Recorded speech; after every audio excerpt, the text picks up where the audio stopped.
The story begins at the Robetto family estate, where a young lady dressed in black is shouting at someone, "Art! You're late, don't you think? Just how long does it take you to slay a dragon?" she yelled from her chair. A young man with black hair and extremely tired eyes tells her that he was sorry, Lady Wenty, while his body shivers. Wendy then pouts and tells Art that she wanted to eat the dragon but her appetite was gone. "What's the matter, Wenty?" said a voice. It belonged to the Robetto's family patriarch Lates, who was asking Wendy what is it. Wendy then tells him to listen. She tells her father that Art had once again failed in his duties. Art continues to shiver and shake while kneeling, but Lates calls his name, causing him to flinch.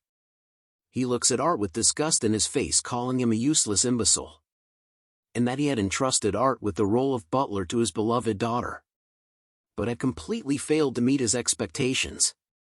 Art was shocked to hear these words and began to thinking that he was no good after all, and that his life had no meaning whatsoever, as he couldn't even live up to his master's expectations. Art sees that the two of them were still busy talking, but his vision begins to blur. As they called out to him, Art tells Wendy to leave it to him, but he soon collapses onto the ground. A flashback is seen from the past. Art was taken into the Robetto family as a baby. He was trained to serve as a family butler. Long ago he and Wendy got along well, but things eventually changed. Wendy had soon developed a strong temper. Additionally, she demanded more and more, from housework to slaying beasts. In the end, Art had developed magic to serve her. Day after day, Art had done so many tasks just to meet her demand. Eventually, Art stopped thinking and began to move autonomously. A cat is seen on Late's lap as he speaks out about the fact that Art had collapsed from exhaustion. He tells Art that they could easily replace him and that he should get out of his sight, as Art was now a useless crap. Art is then seen locked outside the family's gates. With his eyes still tired, he bows his head towards them. Art begins to walk through the snowy forest with his exhausted soul. He thinks about what he should do now. He doesn't see a rock and trips over it, falling flat on the ground. He begins to form tears in his eyes as he felt worthless after being fired. His bottle of water leaks out as he lays on the ground in the forest till night time. Snow began to fall from the heavens, which slowly covers Art as he continues to lay on the ground without moving. He thinks about the fact that he only wanted Wendy to smile. Just as a wolf approaches growling, a fierce-looking wolf slowly walks towards Art, its eyes focused on his body as he remained on the ground. It soon lunges towards him with its sharp fangs, but Art had manages to block the wolf's attack with his blade, sending it flying towards a tree. Art looks at it with lifeless eyes. He then begins to walk towards it. Slowly raising his sword into the air, he tells the wolf that he was sorry. But a small yap-yap sound is heard, catching his attention. It was revealed to have come from a bunch of baby wolves that were shivering and growling at Art. He sees that the parent wolf began to stood up, and he watched them slowly disappear from his sight into the snowy forest. Art then looks at his sword in his hand. He squeezes his sword arm, thinking how close he was in becoming a monster. He then spots the bottle he dropped and sighs deeply at the loss of his water. He then decides to head west, where he could join the guild to make some money. Art had decided to sleep within a tree to hide from the cold weather. Through his journey to the west, Art had various encounters, ranging from being friends with a squirrel who helped him check if a mushroom was poisonous, facing off against a wild boar, and cooking the boar as a meal at night, and soon they finally parted ways with each other.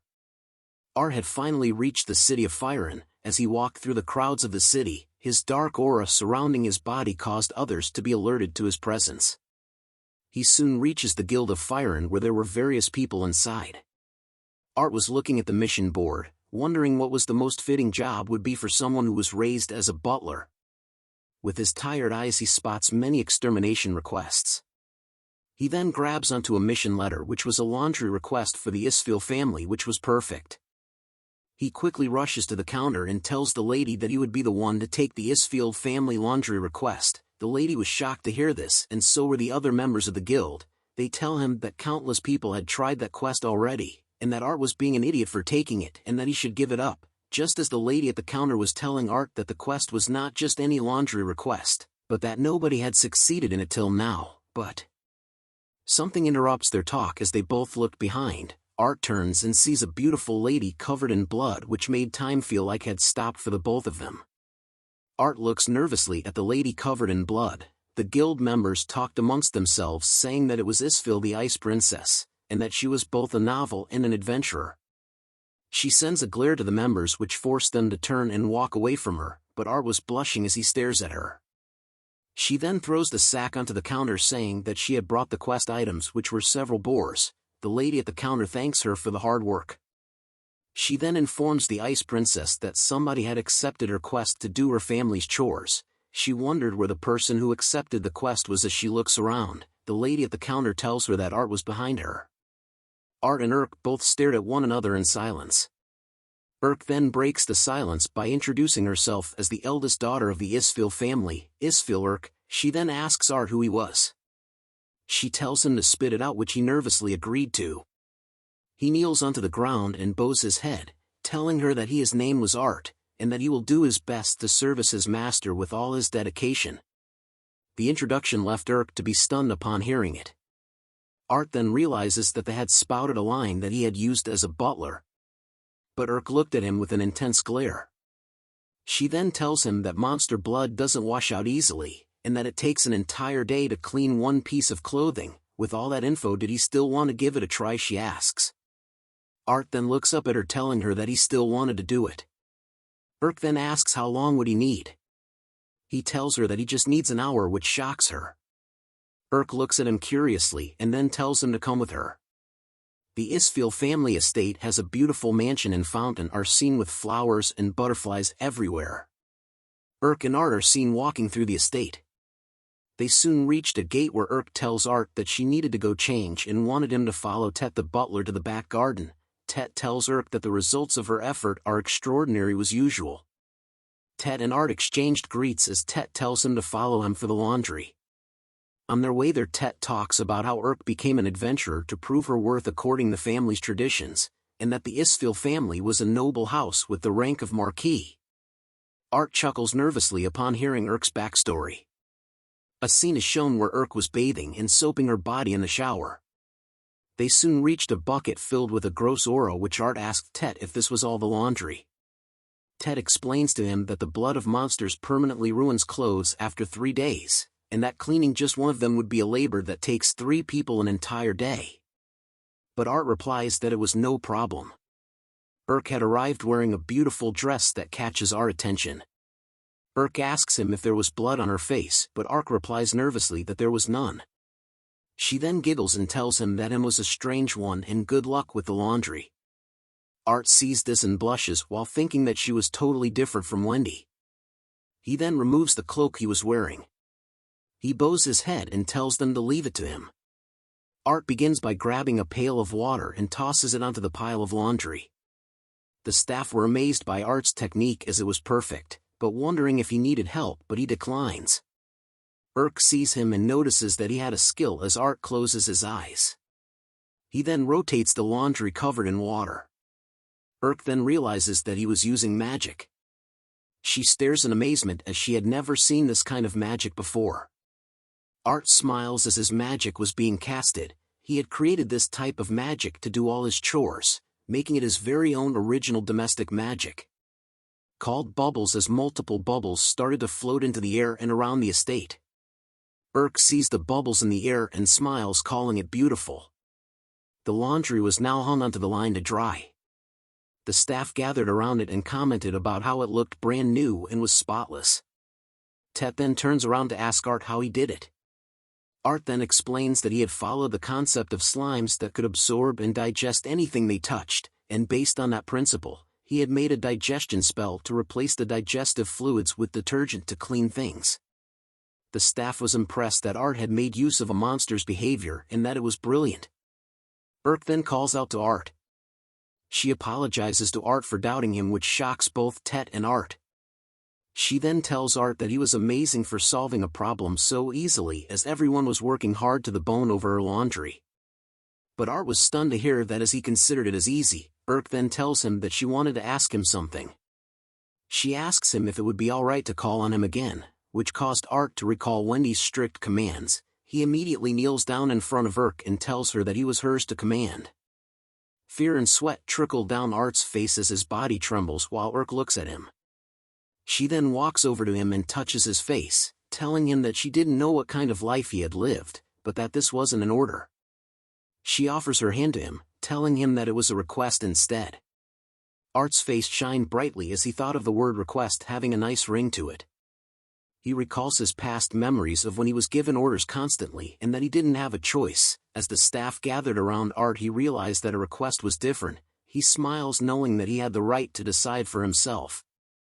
He smiles happily and tells Urk that if it's her request, just leave it to him, as it was from now that Art had began to live life.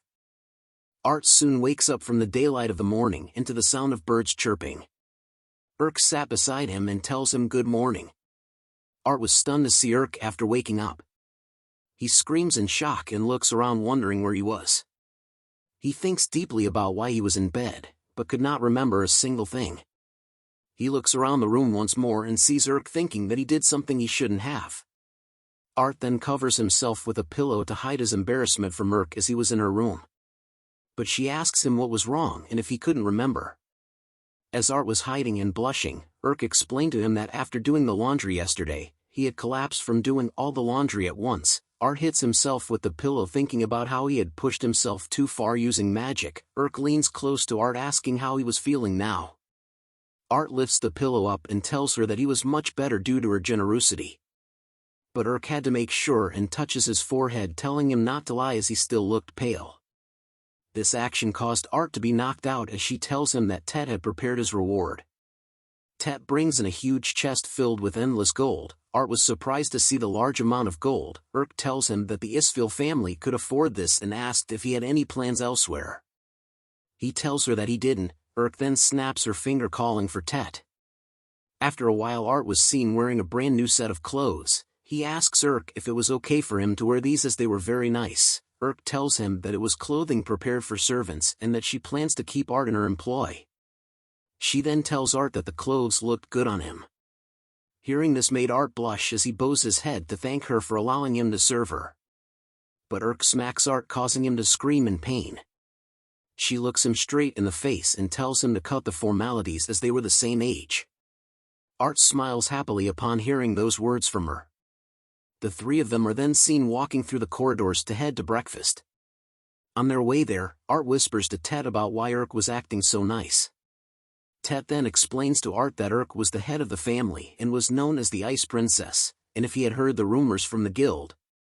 He then continues to say that there were many nobles who hated commoners, which caused Art to recall Wendy's face, and that Urk absolutely hated those kinds of nobles, which also meant that Urk couldn't stand being in the presence of such individuals. Urk was the only noble they knew that shared the same perspective as commoners, making her a truly kind person. Art smiles happily hearing about Urk being a nice person as he knew that she had a lovely heart as well. They soon entered the dining room where the house head Ramon Isfield asked Art if he was the new guest. Art introduces himself to Ramon, but he tells him that he already knew the story and shouldn't act so stiff. Urk then calls out to Ramon about the dark circles underneath his eyes and that they were getting worse. She recommended that they go to a doctor. But Ramon declines the offer, saying he doesn't want to consult a doctor for this because he was just not sleeping properly in the beds of the house. But Urk was concerned as it has been going on for some time now and was afraid of what will happen if it continues. Ramon tells her that it would just be fate's will. Urk shouts at him for saying this, but Ramon tells her that he missed the imperial beds. He puts his head onto the table while talking about how the imperial beds were the best as it felt like you were sleeping clouds. Art then tells him that he could make one. Hearing this stuns everyone in the room, but Art continues to tell them that the material would be different from the imperial version, but it was still possible. Art looks around at everyone's faces and wonders if he had said something wrong. Tet then tells Art that he was wrong as making one of those beds takes a craftsman with decades of experience to do, and that it would take him at least a year to make it. Art then tells them about how his previous lord forced him to make it from a glance, causing everyone to think of Art being a poor thing. Ramon then offers to pay 10,000 gold for one bed, which shocks Art.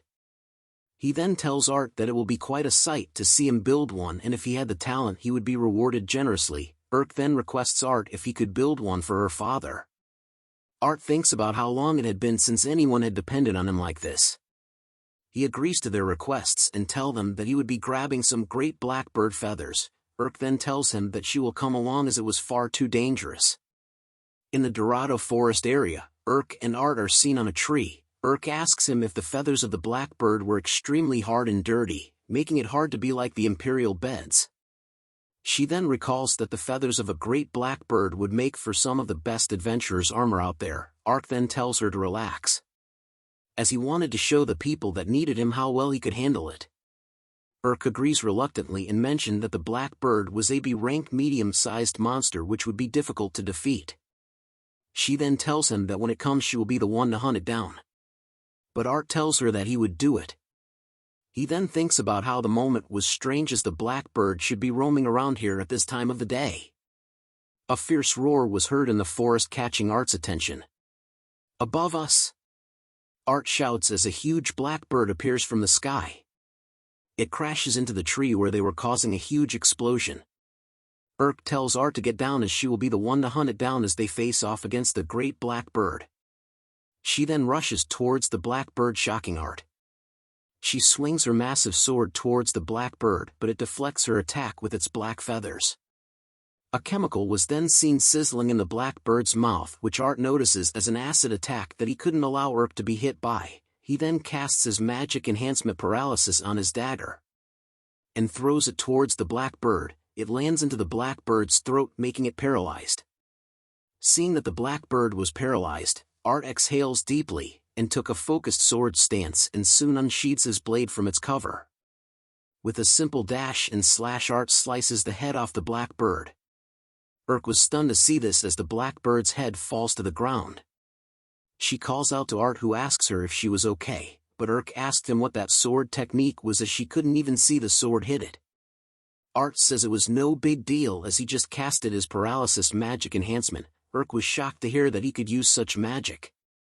She explains to him that there were only a handful of people that could do something like that. But Art tells her that they needed to skin the bird for the feathers.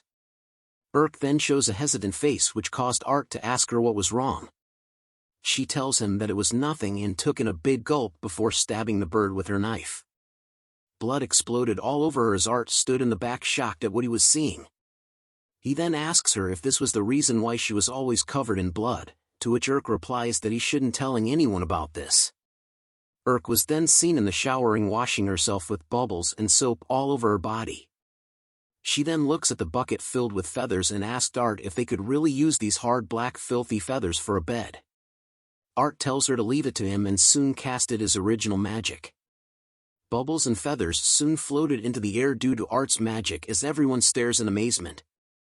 They hold onto the newly washed white feathers as Art explains to them that the blackbird's feathers were white and soft, but after years of dirt they turned black and hard. Praises Art for his incredible knowledge. He then tells them that his previous employer wanted blackbird for dinner, making him study them a lot. They began to say it was fate and a coincidence that Art showed up like this. Hearing those words make Art blush, and he tells them that he could make more. After a while, the newly made bed was placed inside Ramon's room. He then leaps onto the bed and bounces. He tears and laughs as he sleeps on the bed. And Tet couldn't believe that they were seeing him laugh that way. Ramon then yells at them to get out of his room to allow him to sleep. After some time, they peek into the room and could see him sleeping soundly. All the staff rush to Art asking if he could make one for them as well. Art agrees and smiles at the thought of making everyone happy like this. He then agrees to make a bed for everyone, causing all of them to celebrate with joy. Tet then asks Art about what he was going to do next, and that with his powers, some nobles would want to abuse it. Art thought deeply about his past with Wendy, and tells Tet with a smile on his face that he just wants to see everyone's happy faces. Smiles at his answer and tells him that she will be the one to protect his smile. Art blushes at the sight of smiling at him. Tet sees the both of them laughing and smiling. As time passes by, Art then tells them that he will be heading back to his room first. But grabs onto his wrist, telling him to wait, and asked if he could come to her terrace tonight. Is seen standing on the terrace as night falls. Art arrives and sees her face being lighted by the moonlight. He stares at her, dazzled by her beauty, as she turns to him and says, "You're here, Art," as the moon shined in the starry night. Art mentions to her that Ramon was now sleeping soundly, to which URL replies that it was thanks to him. He was glad to hear it, and soon a silence fell upon them as Art looks at Urk nervously while blushing. They soon caught each other trying to speak at the same time. Urk then decides to go first.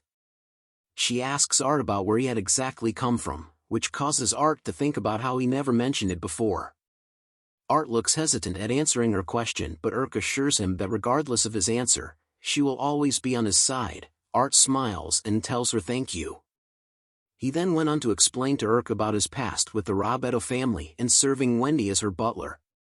With a sad look in his eyes, he tells her about how he worked frantically to repay his debt to them, but in the end he had failed to meet their expectations, and that it was all his fault.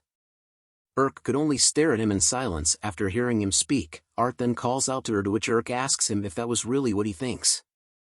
She opens her arms and tells Art that she wanted him exactly the way he was. But Art thinks deeply, knowing that he would be fine with Urk, but was still hesitating. Urk then tells him about how she hated being called the Ice Princess. As memories from 10 years ago was shown, Urk explained that her family was always prestigious amongst the nobility, even for Marquis, and that she had never given much thought to her family's position. She just wanted to be friends with everyone, or so she thought, until one day she spotted the girl she was playing with. The man tells the little girl if she was getting along well with the Marquis daughter, to which the little girl replies that Urk had given her a flower. The man says excellent work as Urk listens onto their conversation. The man continues to tell the little girl that URL was a wonderful tool to use in order to get closer to the royal family, and that the little girl should stay close to her. Tears begin to form in Urk's eyes as she listened to the man talk about how their family was only a viscount, which was lower nobility, and that they needed to do this to rise in society. Back to the present, Urk talks about how nobility of higher ranks hold incredible power. As she grips her hand tightly, she tells Urk that she felt cursed by her position. She then turns to Urk, asking him if he hated nobility. Urk looks at him, waiting for his reply, but Art tells her that he doesn't, which surprises her. He explains to her that being thrown out was incredibly painful, but upon seeing Urk and Ramon he realized that there were kind nobles as well. Hearing those words made Urk recall Art saying he just wanted to see everyone's happy faces. That's very like you said, Urk. She then tells him that they should head inside as it was getting cold outside. Art agrees straight away. But Urk was angry at the fact that the Robetto family had taken full advantage of Art's kindness and made sure to remember Robetto Wendy's name. The next day, wearing her armor, Urk tells Art that she will be going over to the guild today. Art tells her that he will follow, but Urk stretches his face, telling him that he needed to rest as he had worked a lot already. As they waves goodbye to another, Art overhears somebody calling the head maid outside the window. He sees that the maids were having trouble with handling the bugs which were going to eat the vegetables. He calls out to them, saying that he had an idea.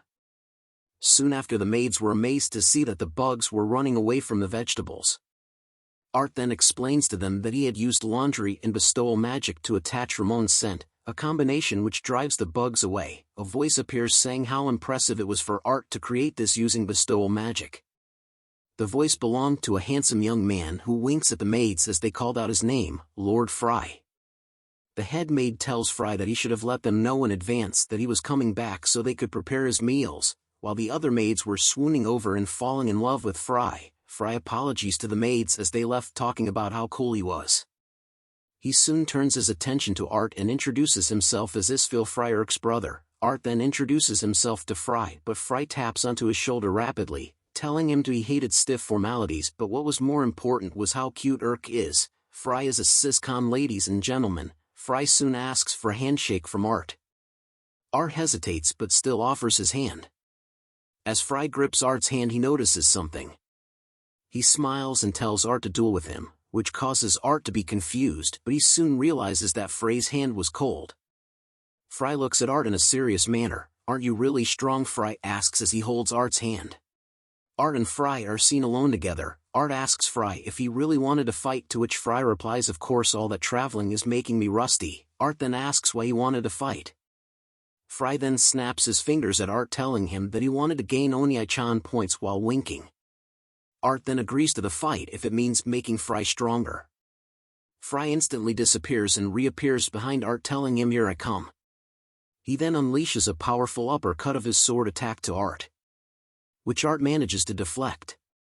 Frey's powerful attack could be seen from the skies. Amazing! You survived my attack. I knew it. You really are strong, said Frey as he smiles. Art on the other hand was checking the spot Frey hit him on, noting what a terrifying slash and that it was a one move that was equivalent to getting hit by a cannonball. Art then focuses his stance thinking that he needed to start getting serious. Frey sees this and realizes that Art was becoming serious. Frey then takes a step back and instantly leaps towards Art, telling him he was going to speed up. A mad flurry of attacks came from Frey towards Art, but Art manages to deflect and attack according to Frey's attacks. Their attacks seemed to miss each other and made it look like they were on equal footing. But a sweat drop appears on Frey's face as he realized that Art was stronger than he thought, and that not even a single attack landed on him. Frey then unleashes another terrifying blow, saying he won't lose. For my honor as the heir of the Isfield family. As they continued to exchange blows with one another, Frey thinks about how if they show any form of weaknesses the other families could exert political pressure against them, and hence as the first son of the Isfield family, he needed to be stronger than anyone else. In order to protect both his family and people. And in order to protect Urk. Just as Frey was thinking about going all out, he wondered where Art's limits were, but Art calls out to him. He tells Frey not to hold back and to wear him down. Frey hears this and decides that he won't hold back, summoning a huge ice flower in the skies above the two of them. Ramon was in the mansion when a loud noise throws him off guard. He looks out the window and sees the huge ice flower in the fields where Frey and Art were. Ramon wonders if it was Frey's doing and that he had came back unannounced. Frey explains to Art, who had been crushed by the frozen flower, that he could use bestowal magic with refrigeration to create ice. Ramon thinks about Frey's magic, about how that ice and its temperature in the air was lowered to condense the water vapor into ice, which was then formed into a weapon. But cracks soon started to appear in the flower frozen. Art had broken out of it without a single injury. Frey and Ramon were surprised to see that he had smashed the ice magic flower. Frey remarks about how amazing Art was and asked how he did it. Art then tells him that it was nothing special, as he just used his bestowal magic called friction to heat his sword and melt the ice. Ramon analyzes Art's words and noted that since magical ice is strong enough to shatter steel, however magical heat counters it. Ramon remarks how very clever. Frey looks at Art in amazement and noted that he sees why Urk took an interest in him. But Art replies nervously at the comment and mentioned that he and Urk had only met recently and thinks only about being useful to Urk. Both of them soon regained their serious game faces and lunge at one another at great speed. As their blades collide, Frey thinks about being an ultra-cool big brother, while Art thinks about paying back his debt. They stare at one another seriously once again and began their flurry of attacks against each other once more. Frey shouts out that this is interesting, very interesting. Art tells Frey that he was quite strong as he had never seen these techniques before. Frey smiles and thinks that Art was still holding back. He then tells Art that he was only at 70% of his power capacity as the sky starts to darken. A huge godly wolf with white eyes soon appear behind Frey as he tells Art that he will get serious. A calm and serious look was in Frey's eyes as mist appears all around them. He takes a serious fighting stance, recalling that in the distant past during the war between the gods and titans, a titan was known as the Great Wolf amassed fathomless power in a bid to destroy the gods with its prey in its sights. With one decisive blow its jaws rent the earth asunder and devastated the world. Frey then rushes towards Art with his god wolf as its attack was called Fenrir. Art sees this and begins to stand in his sword stance. It is said that a master is someone who becomes one with their technique, with a single technique in their whole being. They give their all to courageously strive forward, to transcend the limits of human reason. With a single swing of his blade, Art cuts through everything from Frey's Fenrir attack to even splitting the heavens into two. Art's sword breaks as he points the broken blade into Frey's face. Art was disappointed that his sword had broken and needed to still improve. Art recalls that the technique he used was a technique of the primordial creation which he discovered in the royal capital's archives and had diligently worked on improving it. Frey's face was filled with shock, but his son chuckles then laughs while slapping his face. He tells Art that he had one and that he was really strong. But Art refutes his statements and told Frey that if he didn't use magic he would have lost. Frey calls Art a good guy and thought about how Art had targeted the blade of his sword in order not to hurt him. Tet then arrives onto the scene and calls out to the both of them. He greets Frey about how long it had been and wondered if they were training swords again, as expected of a royal knight. Tet added. Art was shocked to hear the words royal knight. Frey then formally introduces himself to Art. He was the first chair of the Royal Knights Magic Academy, and the vice-captain of the Royal Knights Isfield. Frey. He then links at Art telling him that he was basically the captain already and that he should keep it a secret, as only the king and Isfield family knew about it. Disgusting, said a voice as a hand smacks a teacup away. We are now back in the horrible Robetto house where a servant is apologizing to Wendy. She bits her nail thinking about where Art was and why her father had thrown him out. Her father then appears from behind the door wondering what the matter was. Wendy points at the servant and tells her father Lates to fire him, but Lates tells her that she would have fired the 10th servant so far and wondered if they were all that terrible. But Wendy screams at him telling Lates that they were all awful and how she hated this while wishing that Art was still here. Lates then informs her that there will be no end to the substitutes if they were meant to replace Art, but more importantly he informs her that the royal ball was in 3 days. Hearing this made Wendy happy to know that the royal ball was still taking place. Lates confirms it and thinks about how Wendy should be considering marriage as well as she dances around the room happily. She then opens the wardrobe which reveals a dark dress. She hugs it as it was a wonderful dress that Art had made for her, leaving the rest up to him. Urk is seen sipping tea in a beautiful garden. Just as Frey enters and shouts out loud, saying Urk, my dear beautiful sister, I'm home. But Urk looks at him in disgust. Frey continues to be happy and tears flow from his face as he shouts out Urk, aiming for a hug from her. But she ignores him and greets Art instead, causing Frey to slam into the ground. With blood dripping from his nose, Frey continues to call out to Urk saying her brother was here. But Urk continues to ignore him as Art thinks of their relationship as an odd one. Art then asks Urk about her request for today, which she informs him that she had gathered medicinal herbs for an orphanage. Frey was screaming in joy over hearing his sister's voice in the background. Hearing that she helped an orphanage, Art couldn't help but feel worthless. Urk then reminds him that he had helped them with the laundry and beds. Frey was shocked to hear this. Urk then tells Art that they should take it slowly together, putting one foot in front of the other. Hearing this angers Frey as he tells Art that they should duel again as he had just heard something that he can't condone as a brother. Hearing the word again catches Urk's attention as she stares with an intense glare.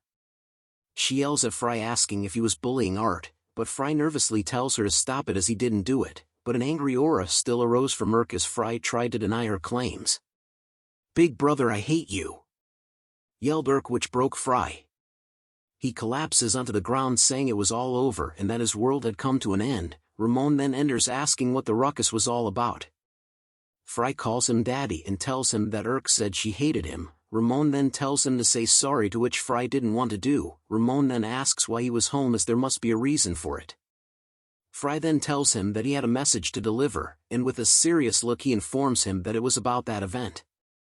Art was curious about what event it was, but Ramon deflects the topic and asks what their plans were for the royal ball.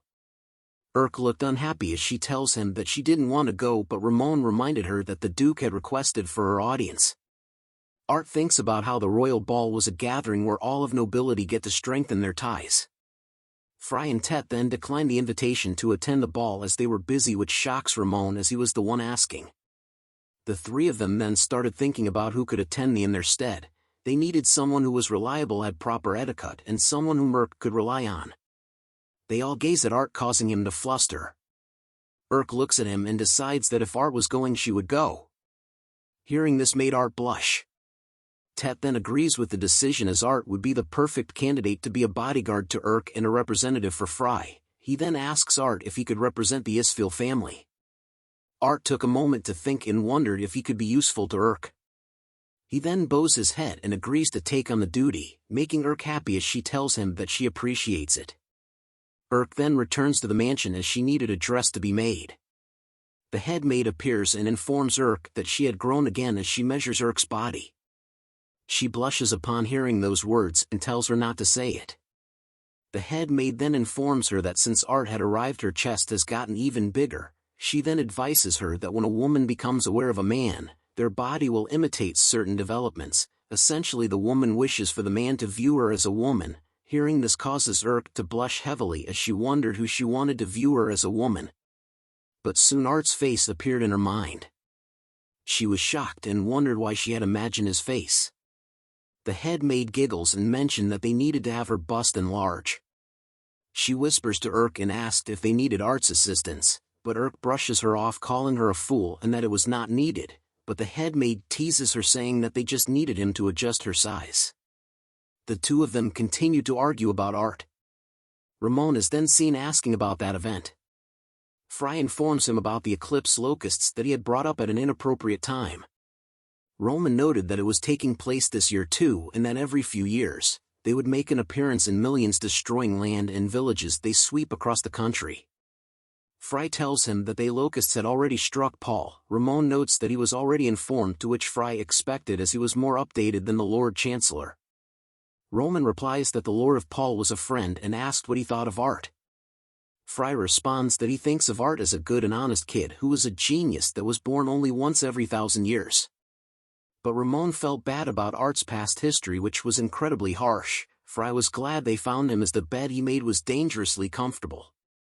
Roman then tells Frey to leave the locusts to him and wanted Tet's report on the house of Robetto. Tet reported to them that the former staff had told him about a dark rumor, which tells them that the Robetto family had access to large sums of money from unauthorized sources, which were perhaps illegal businesses or other risky ventures. Roman hears this and thinks deeply, hoping that nothing happens.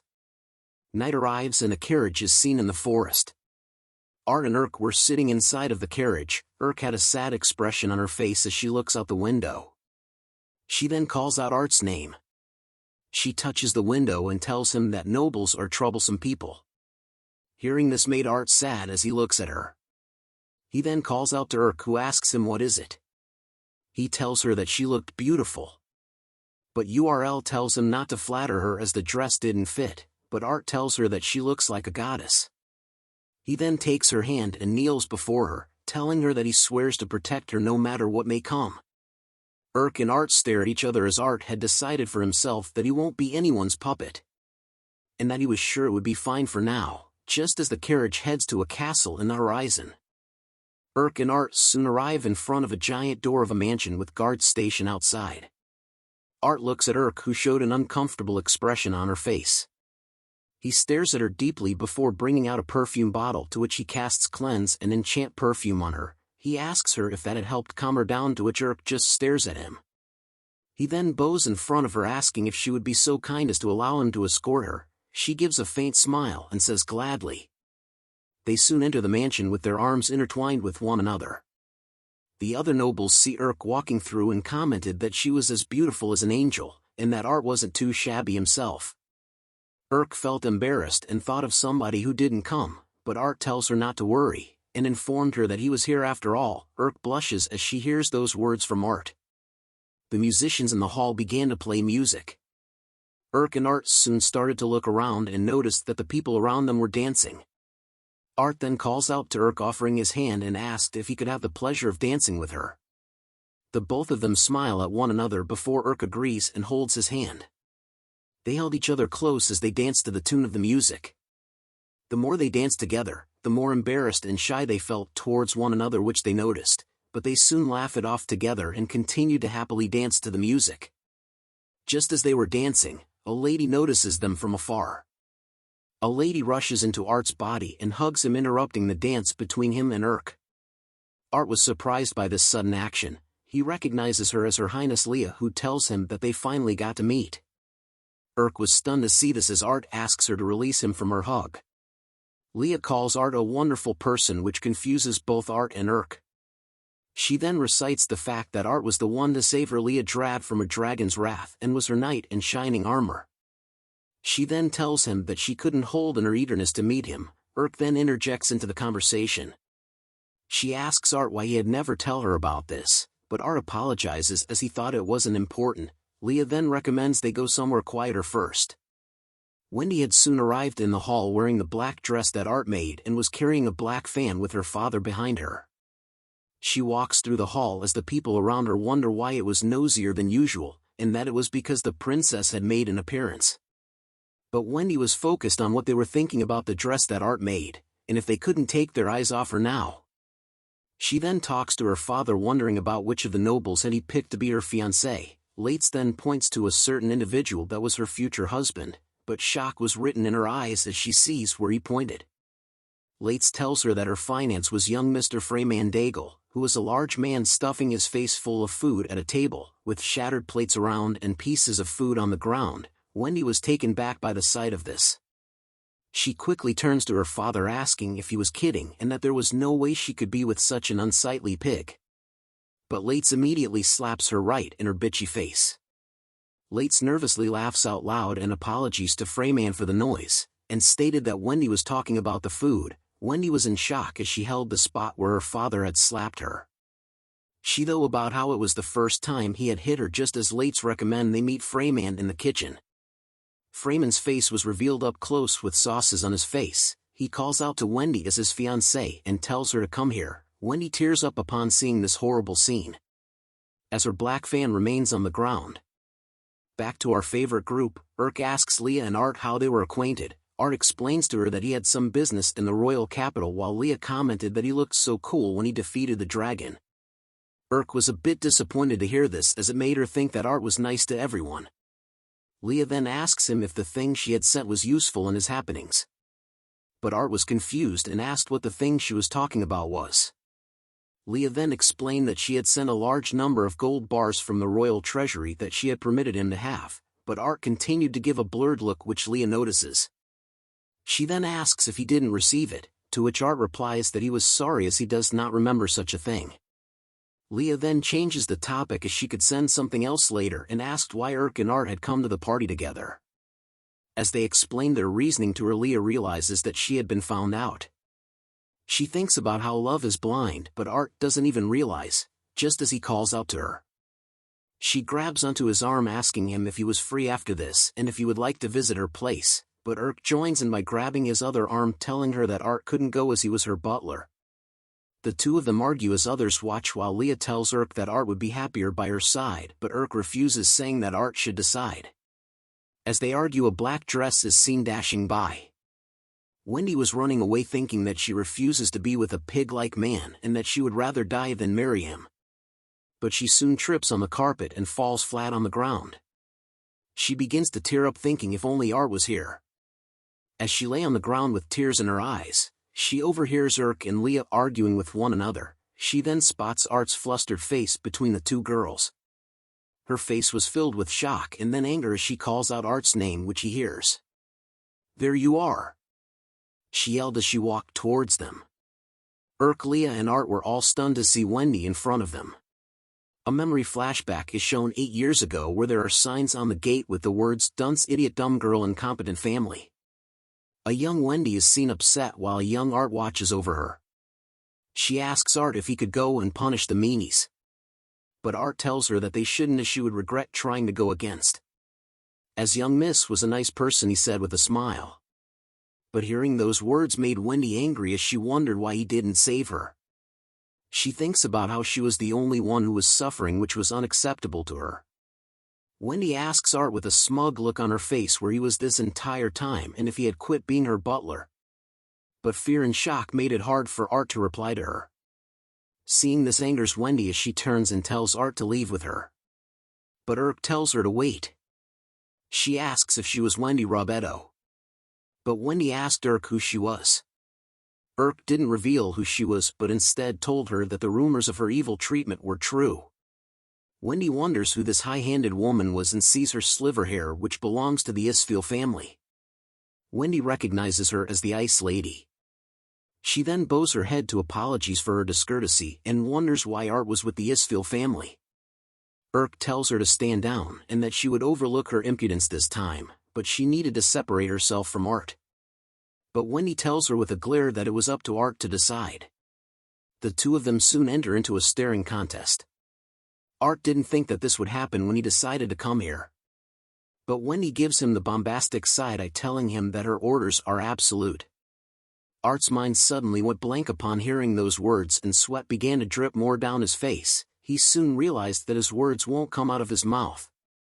But Irk's voice snaps him out of his confusion. She asks him if he was feeling alright and that he shouldn't push himself. But Art tells her that it was nothing.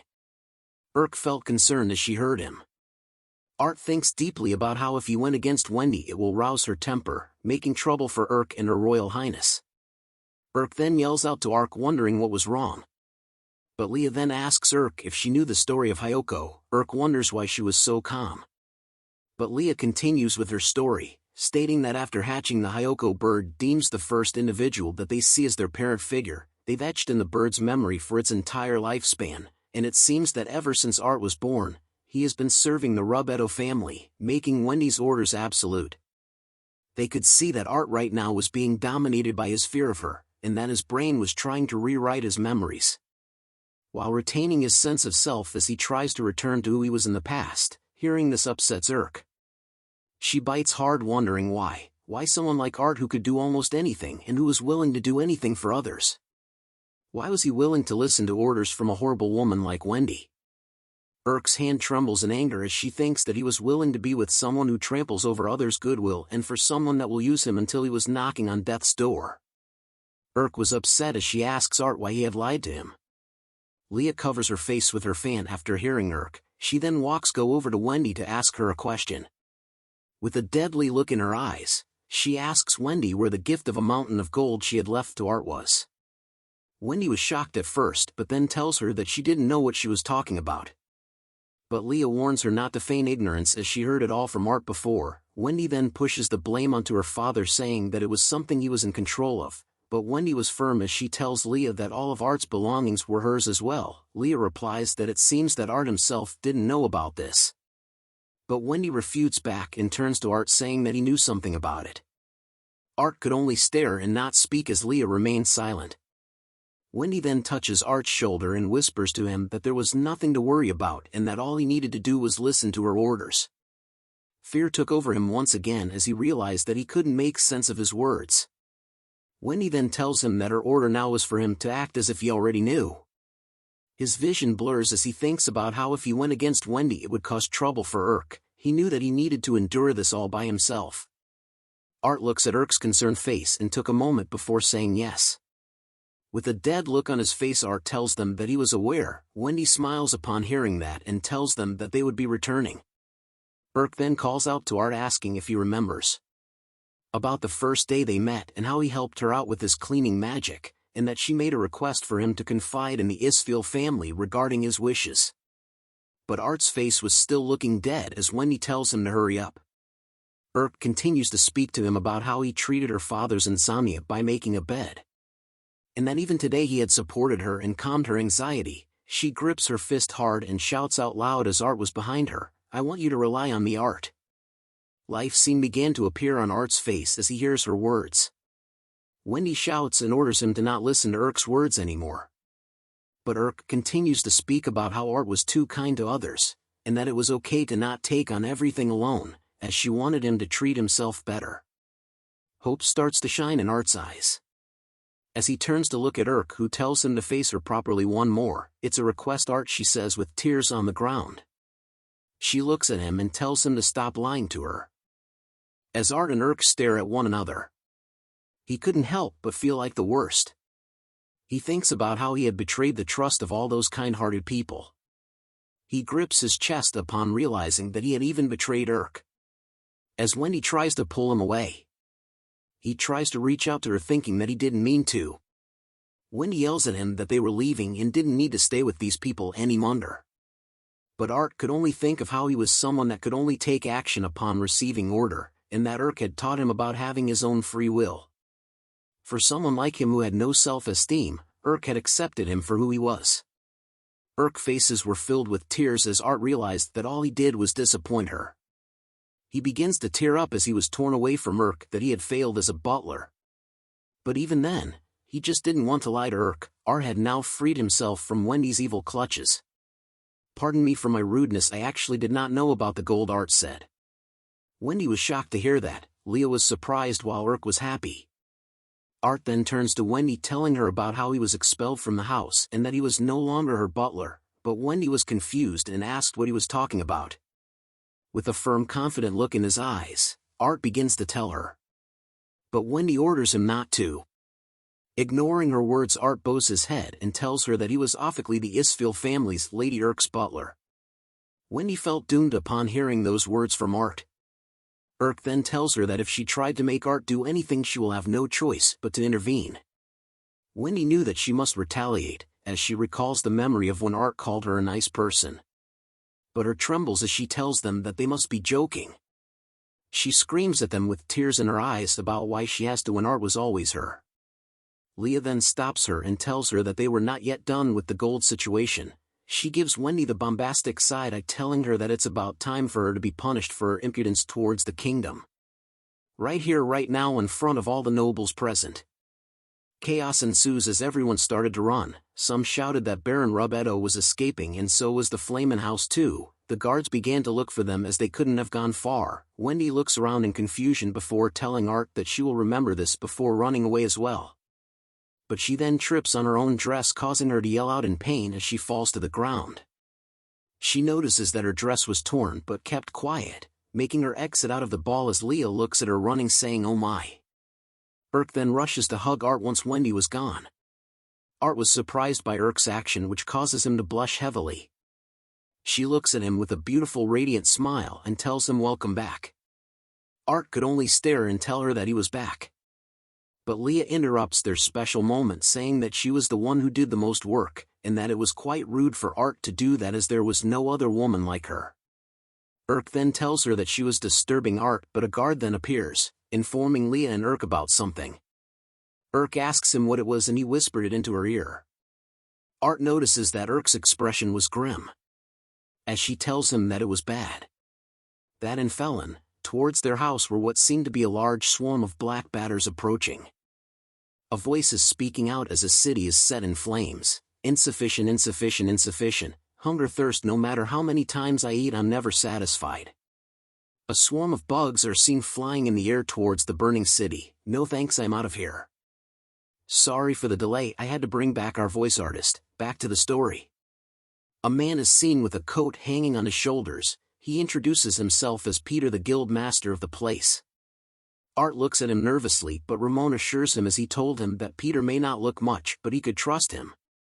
Peter then went straight into the details. He tells Art that it was around 20 years ago that the bugs started to get imported into the famine-struck kingdom. It was because of their black and hard shells that they don't die easily. On top of that, they also had a very large appetite, resulting in efficient reproduction.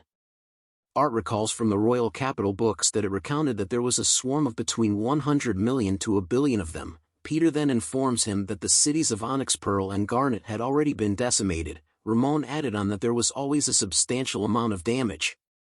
But Peter tells them that this time it was much worse than the previous waves, as this time there was 500 billion of them. Hell no, I'm sorry guys, I'm out of here once again.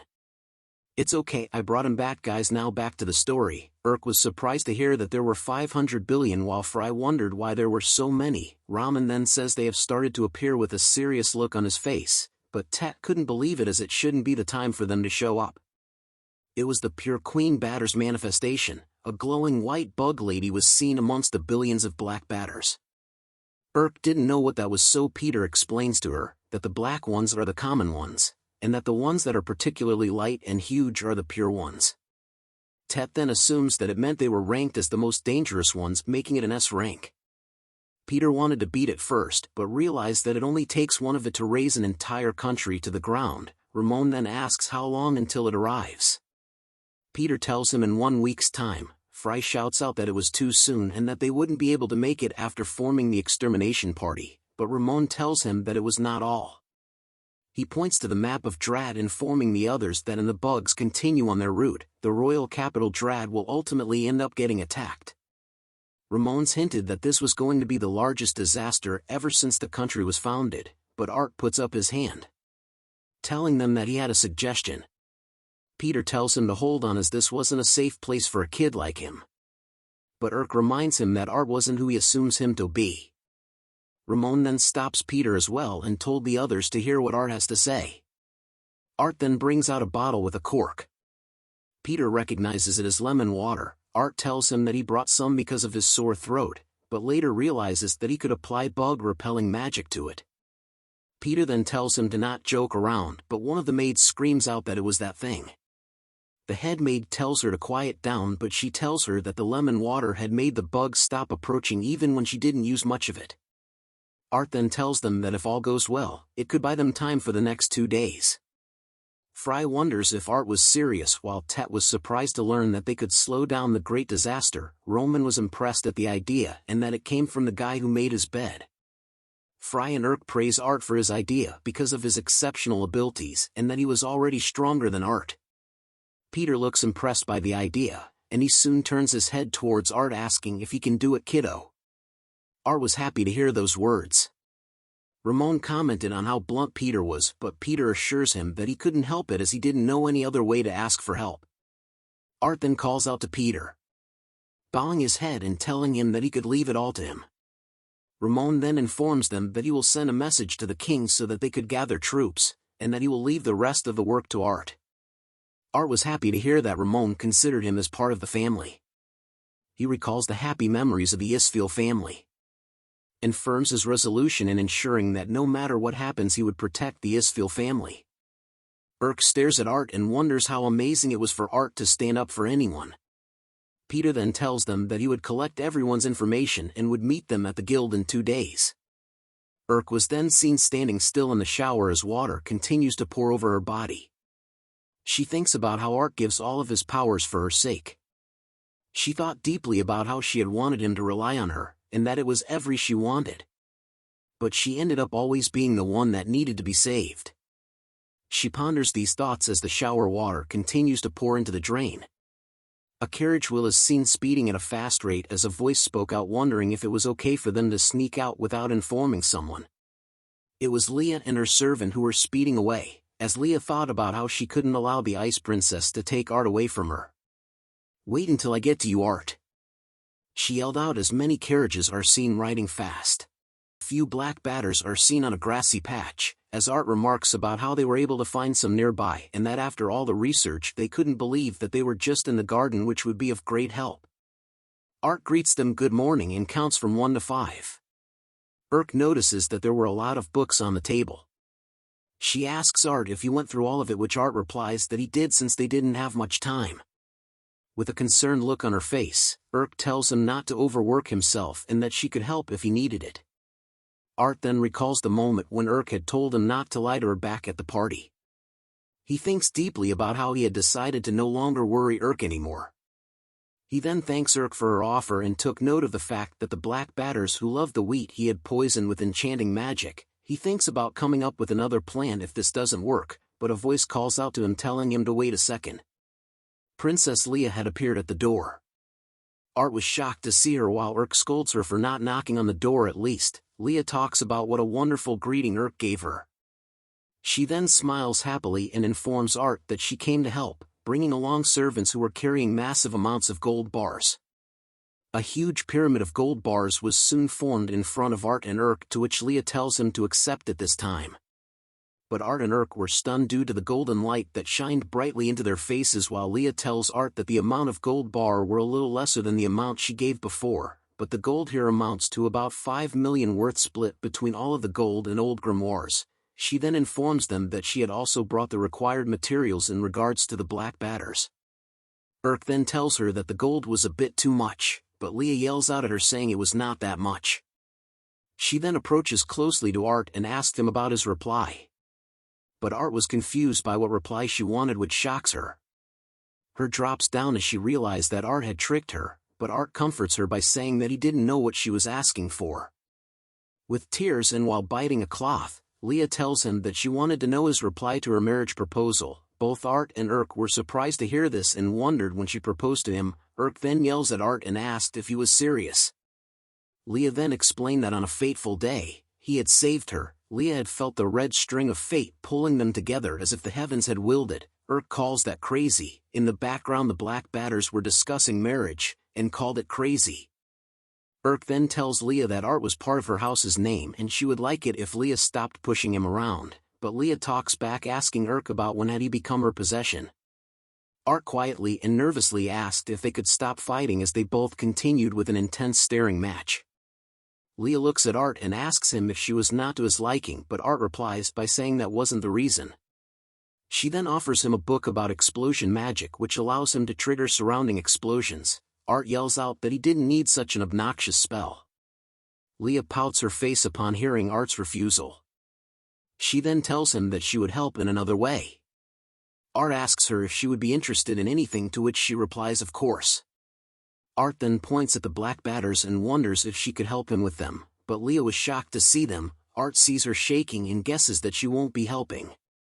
But she agrees nonetheless, surprising Art as he asks if she was sure. She gives a weary look as she tells them that there was not a single thing she couldn't accomplish. But Urk tells her that her thoughts were written all over her face as Leah recalls a traumatic memory of black batters. Art was happy to hear that Leah was helping and told her he needed to have a few things to do. Urk then asks him where he was going exactly. Art tells her that he was going into the woods. Urk yells at him that he couldn't go outside because of the queen batter causing the monsters to go savage, begging him to at least take her with him, but Art declines as he didn't want to get Urk injured or leave Leah alone. He then tells her that he was alright and was merely going to get adventurers from the guild to help with the situation. Urk was sad that Art refused her help. Art sees this and assures her that if she came with him, he would have to look after her and that it would be troubling if she got injured. Urk then holds her hand, telling him that even as a noble, there were times when her belongings get cursed. She peeks at Art and looks down, knowing that she would always be the one that needed to be protected. She tells Art that she understood. Art was still concerned and calls out to Urk, but they notice that Leah was staring at the both of them. Art quickly changes the topic and asks Urk if she would kindly look after the black batters with Leah. Urk agrees straight away and told him to get on his merry way. Leah felt that she was experiencing deja vu. Art whispers into Urk's ear about rewarding her for looking after the Leah as he left. Urk tells him that she would look forward to it. They soon bid farewell to one another. The girls began to clean and study while watching over the black batters. They stare at the black batters and notice that they weren't doing much. Urk tells her that it was time to feed them. They watch as the black batters ate an apple to its core and noted that they would eat anything. But Urk was thinking about Art and where he had gone off, worrying about whether he would return. She thinks whether Art was okay about being under her house, or if it was just her selfish wishes. Leah interrupts her thoughts by saying she was like a lovely wife that was sending her brave husband off to battle, wondering why she had to wait with the ice princess. Urk asks her if she was okay with Art coming back and not liking her talk about him as her husband. Leah replies with a no, as Art had entrusted her with this duty and that it felt like God's will. Urk then asks about what had happened with the gold embezzlement incident. Leah tells her that they were planning on imposing an appropriate punishment on the wrongdoers, but this time the offending party would likely be imprisoned. Urk takes note of it. Leah then tells her that the punishment was usually death, but they decided not to take their lives so that Art would be pleased with the outcome. Urk wonders if this meant that they were escaping punishment, but Leah says that they were not an exception. Urk then asks if she was planning on telling Art about it. Leah wasn't sure and wondered what would happen if he knew about it. Urk thinks deeply as Leah stares at her. Leah soon gives off a smile, telling Urk that women needed to have tolerance. She points a finger at Urk, telling her that trying one's hardest to gather a lady's favor is a gentleman's job. Urk wondered if that was true. Leah tells her that it was the knowledge that was given to her by her father and mother. That is the way of women, Leah says, but soon realizes something. She blushes at the fact about why she was advising her rival. She thinks about the word tolerance and brushes it off, as it would be fine if she was the only one who understands it. Leah then offers a gold bar to Urk, which causes her to wonder what she was planning to do now. A gold bar is given to the black batters as Leah explains to Urk that this was also a form of study and wonders about what would happen if they came across one of the largest discoveries of the century, but Urk still wonders what the plan was. A bright light soon shined from the black batters, causing the two of them to cover their eyes. Back at the Robetto family estate, Wendy is seen alone sitting on her bed. Back at the Robetto family estate, Wendy is still seen sitting on top of her bed with lamps and furniture tossed around in a mess. Tears flow from her eyes as she whispers Art's name. She thinks about how the talk of gold bars has been restricted, but she was honestly never that interested in the money. She grips the sheets of her bed tightly, wondering if only Art had stayed. She thinks about after the first time he had rejected her, when she realized that Art no longer cared for her. She believed that it was only because of Art being here that she was able to trust the world. She recalls a memory from the past where Art told her not to look so down. But she tells him that the other kids were bullying her and wanted Art to punish them. But Art just took note of how Wendy must have felt very frustrated because he, who had no blood ties to her, felt that she was family, as Art would rather be a person that will care for her out of the kindness of his heart. But Wendy always knew that her actions were hurting those around her, and that it always scares her. She knew she was always a coward, a show-off, and full of self-confidence. She thinks of Art's face as she knew that she wasn't kind and had relied on Art's kindness instead, and how she had always thought of him as family, always thinking about how she could repay his kindness. But she treated him like a slave instead. Tears dropped to the ground as she begged Art to forgive her as she apologizes to him. She cries heavily at the fact that she had liked him so much. Wendy continued to cry on her bed. But a voice yells out saying that Robetto had committed an act of treason due to his crime of trading, smuggling, and contraband, hence he shall be arrested. Wendy peeks out of her room to see where the voice was yelling from. She sees her father being dragged away by the Imperial Guards. Sweat drops appear on her hand as she knew that Leah had something to do with this. A figure appears from behind her asking if she was Wendy Robetto. The fierce-looking man explained to her that her father has been smuggling contraband between here and their neighboring country called Barbarossa. He was smuggling beastmen and elvish people and selling them as slaves. The Flamen family also seems to have ties to the trades. He then asks if she knew anything about it. Wendy figures out that the Flamen family was her pig-faced fiancé family and that they had been discovered to have been smuggling. She knew that her father had tried to marry her off quietly for connections. As a tear slides down her face, she tells the man that she knew. The man took note of it and tells her that they will be taking her with them. Wendy looks up once more, thinking that she should have at least apologized to Art first. Art was seen following behind a carriage and turns around as he felt something. A lady calls out to him, but Art tells her it was nothing as he looks at the mountains. Art was being accompanied by 3 members of the Sword of Blue Sky. He compliments them about how it seemed that everyone in the Sword of Blue Sky was very reliable. Huey compliments Art that he was good to notice that by just looking at them. Brad apologizes for Huey's rudeness while Thea tells him to get off his high horse. Thea then asked Art if he had finished gathering the intel. Art tells her that he did and thanks everyone for their hard work as they were able to scan the perimeter of the royal capital. Huey tells him that he was only helping as Peter had asked him to and that Art should be grateful to his humble self. But before he could finish his sentence, Huey slams into a tree. Brad tells Art that was what happens if you compliment Huey. Thea comments about how there had been a lot of monsters popping up recently as they had just met 20 in a row. Brad explains that it was due to the Queen Batter's influence causing the monsters to appear more rapidly. One of his acquaintances had to put a dent in a goblin's horde's population because there were so many of them. Huey says that they were only D rank as the group traveled through the forest. Art compliments the Queen Batter's ability to make monsters go savage was much higher than any ordinary ability. Huey tells him that no matter who or what comes their way he would be able to defeat any of them, and then slams into another tree. Brad apologizes to Art once again for Huey. But he soon notices something and yells at Huey to get away from the tree and to watch out. A giant bear had appeared right above Huey. Huey turns around too late, as blood was splattered on everyone while Thea stares in fear. Art was carrying Huey in princess style as he cast his enchantment magic of wind to use quick steps, allowing him to easily cut off the giant bear's arms. Thea was surprised to see how he was able to get Huey to safety in a short moment, while Brad was sure that Art was beside him just a moment ago. Art then asks Huey if he was alright just as the giant bear lunges at them from the back. Art senses this and leaps into the air using a quick step. He says sorry to the bear before using quick drawing. But the giant bear manages to block his attack. Art was taken by surprise that the bear could match his speed. He brushes off the attack and thinks about how a giant bear's reaction speed was usually much slower. But he takes a heavy step, causing the ground to crack, and appears right below the giant bear with his hand on his blade.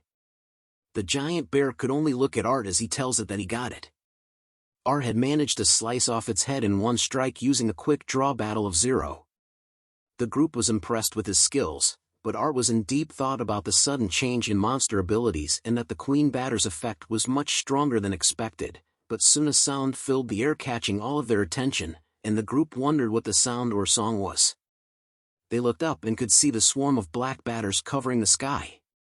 Huey shouts out, wondering what the hell it was, but Art knew that it was black batters.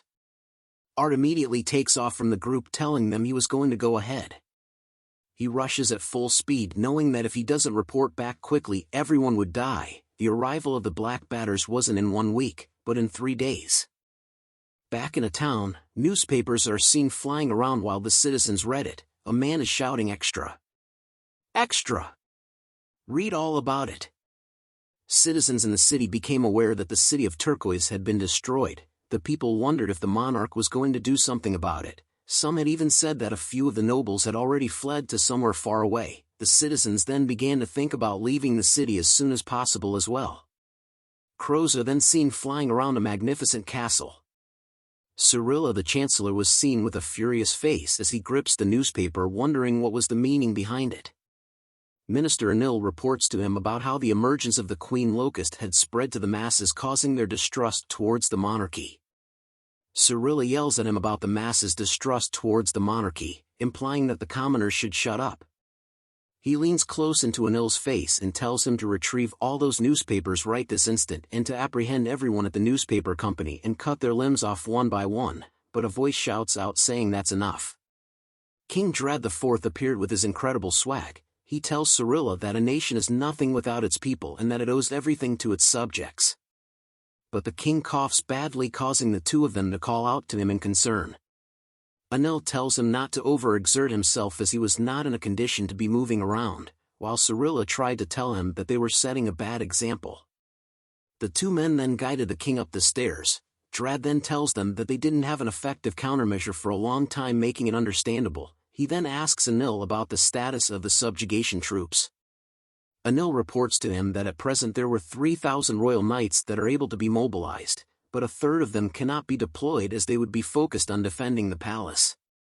Dread then asks about the 3 royal commanders, to which Anil tells him that the royal knight commander Marcos was ready for deployment, but the remaining 2 were working on an assignment far away. Dread had a worried expression on his face after hearing the report. Dread then talks about since the founding of this nation more than 500 years ago, the Dread household had fought numerous demons and helped develop the country. As he sat on his throne, Dread didn't expect that a single monster could endanger their entire nation, but he grunts in pain before finishing his sentence, making Anil call out to him in concern. Dread breathes deeply and in pain, while telling them that he was making every effort for the sake of the nation's future. He then asks where Leah was. Anil then reports that Leah had sneaked past the surveillance and snuck out with gold ingots and a grimoire with her. Dread stares in the distance, thinking about Leah. We are now brought back to the black batters, but one of them was shining as bright as the sun. Art was stunned AF from seeing the black batter glow so much. He comments that Locust one was glowing. Urk and Leah tried their best to avoid eye contact with Art as they explained to him that they had given it a gold ingot for fun and wanted to see what would happen if they gave more and more. Art then turns around to face them, causing Urk and Leah to cower in the corner of the room in fear. They started to apologize to Art repeatedly. But he hugs both of them tightly, saying that they were amazing with a happy expression on his face. Urk looks at him in surprise and wondered why he wasn't upset with them. Art then tells her that what they did was amazing and could be the greatest advancement in human history. Art then quickly ran to write down his notes in regard to the glowing black batter. Urk was happy that she was able to help Art with something. But she realizes that all the credit goes to Princess Leah and not her. She then recalls Leah's past advice about how gentlemen are attracted to motherly ladies. She then thinks of Art's smiley face and began to think that since he came back safe and sound she should show him her appreciation. She grips her hand with conviction, then calls out to Art, telling him that she had just remembered something important. Just as she slaps him hard on the back and was about to tell him good job, a crying sound was heard in the room. Art then goes to Leah with a concerned look, while Urk looked embarrassed from her failed attempt. As Leah covered her face with her hands, she tells Art about the fact that she was finally able to help him and that it made her so happy. Art tells her with concern that she was always helping him and that she should dry her tears first, but Leah tells him to pat her head first. Was annoyed in the background. Art agrees with her request, causing her to giggle a lot. She then gives the bombastic side-eye to causing to realize how stubborn Leah was. But a voice interrupts them saying, "Pardon my intrusion." Ted had arrived at their door, which surprises Art, but was glad as she thought that he was going to take Leah away. But Ted tells them that it was not the time for it now. He informs them that the entire city of Firen was now being raided by monsters. Back in the city, monsters of various types were attacking the citizens and setting things on fire. The citizens tried their best to run away, but a little boy tripped and falls to the ground. His mother hugs him in order to protect him from the giant crow monster that was heading toward them. Its eyes were focused on them as its giant body casts a huge shadow over them. The little boy sees the monster with tears in his eyes. But bubbles suddenly appeared in the air. It explodes and catches the attention of the giant crow monster. The mother and child could only stare in silence at what was happening. Art had arrived and saved them. He thinks about how he had arrived before and the others by casting quick steps. Just as he was thinking that the Queen Locust's influence making the place a mess, he prepares to cut down the giant crow. But Peter appears out of nowhere like John Cena and dropkicks the little birdie out of the sky. Art was surprised to see him here. Peter then turns to him wondering why Art was here. Just as the giant crow prepares to counterattack, Art warns Peter to watch out. But the giant bird was sliced into two in front of them. They cover their eyes from the dust due to the attack. "Isn't this swell?" said a voice as a metal armor foot appears from the dust. A Giga Chad man of impeccable looks arrives on the scene wielding a giant sword. It's the advent of Royal Knight Commander Marcos. Thanks for watching the latest part from the voice of Manhwa. Subscribe for more content and don't forget to comment below what you want to see in the future. Like and share for more.